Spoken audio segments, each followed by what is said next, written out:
Assalamualaikum. Today I am here with a new topic that is named as reforming. Simply reforming means betterment, improvement. In the chemistry, reforming is a process which is used to improve the quality of gasoline, which is a commonly used motor fuel, by the improvement of its octane number. Why we need reforming?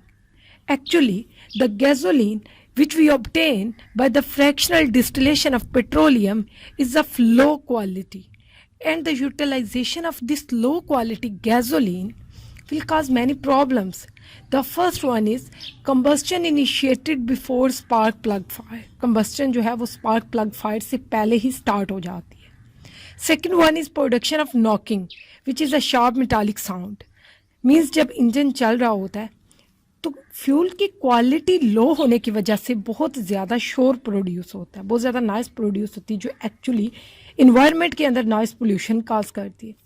The third one is reduction of engine efficiency. और जिस engine के अंदर हम low quality gasoline use करते हैं, low quality motor fuel use करते हैं, उस इंजन की एफिशिएंसी भी डिक्रीज़ हो जाती है.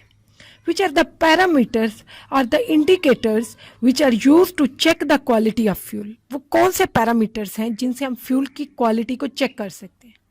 And this is the octane number. Octane number का क्वालिटी ऑफ फ्यूल के साथ रिलेशन क्या होता है? Octane number is a parameter which is use to जज द क्वालिटी ऑफ फ्यूल.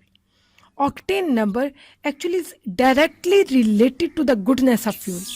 जितना ऑक्टेन नंबर इंक्रीज होगा, फ्यूल की क्वालिटी उतनी अच्छी होगी.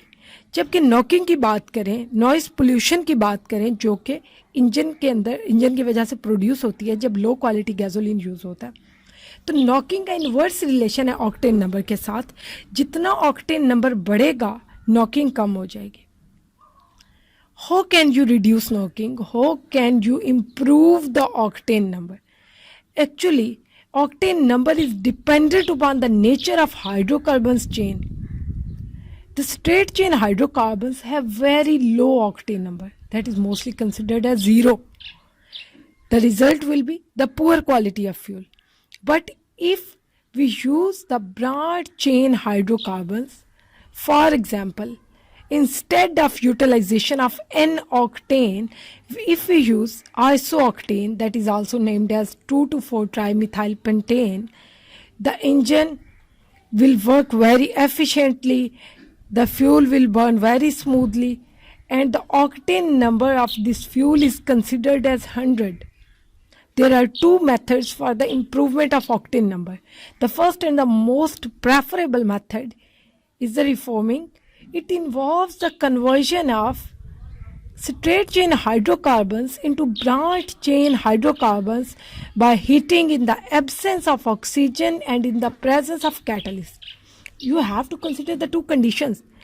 Actually आप straight chain हाइड्रोकार्बन्स को ब्रॉड चेन हाइड्रोकार्बन्स में कन्वर्ट कर रहे हैं, क्योंकि पीछे अभी आपने देखा कि स्ट्रेट चेन हाइड्रोकार्बन्स जो हैं जब वो एज अ फ्यूल यूज़ होते हैं तो ऑक्टेन नंबर बहुत कम होता है, जिसकी वजह से इंजन की एफिशिएंसी बहुत कम हो जाती है, नॉकिंग बहुत ज़्यादा प्रोड्यूस होती है. तो हम क्या करते हैं, हमारे पास जो लो क्वालिटी गैसोलीन मौजूद है जिसके अंदर मोस्टली स्ट्रेट चेन हाइड्रोकार्बन्स मौजूद हैं, उसे कन्वर्ट कर देते हैं. उन्हीं हाइड्रोकार्बन्स को, उसी फ्यूल को, उसी गैसोलीन को हम कन्वर्ट करते हैं ब्रॉड चेन हाइड्रोकार्बन्स के अंदर. और उसे कन्वर्ट करने के लिए प्रोसेस क्या है, आप स्ट्रेट चेन हाइड्रोकार्बन्स को हीटअप करते हैं in the presence of catalyst but in the absence of oxygen. क्योंकि ऑक्सीजन मौजूद होगी तो हमारे पास कार्बन के ऑक्साइड्स, हाइड्रोजन के ऑक्साइड्स बनना शुरू हो जाएंगे. तो एक्चुअली हम एन ऑक्टेन को जब इन कंडीशंस के अंदर हीट करते हैं तो हमारे पास एन ऑक्टेन आइसोऑक्टेन में कन्वर्ट हो जाता है, जिसे हम 2,2,4-ट्राईमिथाइलपेंटेन भी कहते हैं.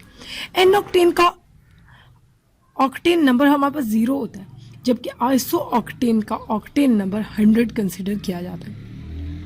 सेकेंड मेथड जो ऑक्टेन नंबर को इम्प्रूव करने के लिए यूज़ किया जाता है, ये इतना प्रेफरेबल मेथड नहीं है.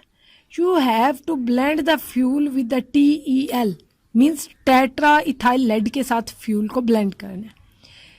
ये क्या करेगा, नॉकिंग को रिड्यूस करेगा, क्वालिटी ऑफ फ्यूल को इम्प्रूव करेगा, क्योंकि ये एक ऐसा एडिटिव है जिसे हम एंटी नॉकिंग एजेंट भी कहते हैं.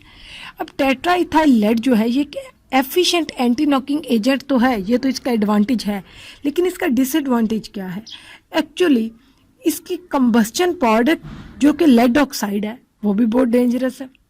उसके अलावा वो रिड्यूस हो जाती है मेटालिक लेड के अंदर जो कि एक हैवी मेटल है और वो भी बहुत डेंजरस है। तो एज अ रिजल्ट जब एग्जॉस्ट पाइप से ये प्रोडक्ट्स बाहर निकलती हैं तो ये बहुत डैमेजिंग होती हैं इन्वायरमेंट की। This is all about reforming. बहुत आसान टॉपिक है, आप इसे थोड़े से टाइम में लर्न कर सकते हैं। The next one I will wind up my lecture with a quotation: a dream doesn't become reality through magic, it takes sweat, determination and hard work. The next one, you can observe the chemistry of colors of autumn leaves. कुछ students को organic chemistry बिल्कुल भी पसंद नहीं होती, लेकिन आप इस पिक्चर को देखें और आप ये देखें कि ये ऑर्गेनिक कंपाउंड्स आपकी लाइफ को कितना ब्यूटीफुल बना रहे हैं, लाइफ के अंदर कितने कलर्स इन ऑर्गेनिक कंपाउंड्स की वजह से हैं। तो आपको अपनी डेली लाइफ के अंदर ऑर्गेनिक कंपाउंड्स की सिग्निफिकेंस का अंदाज़ा हो जाएगा।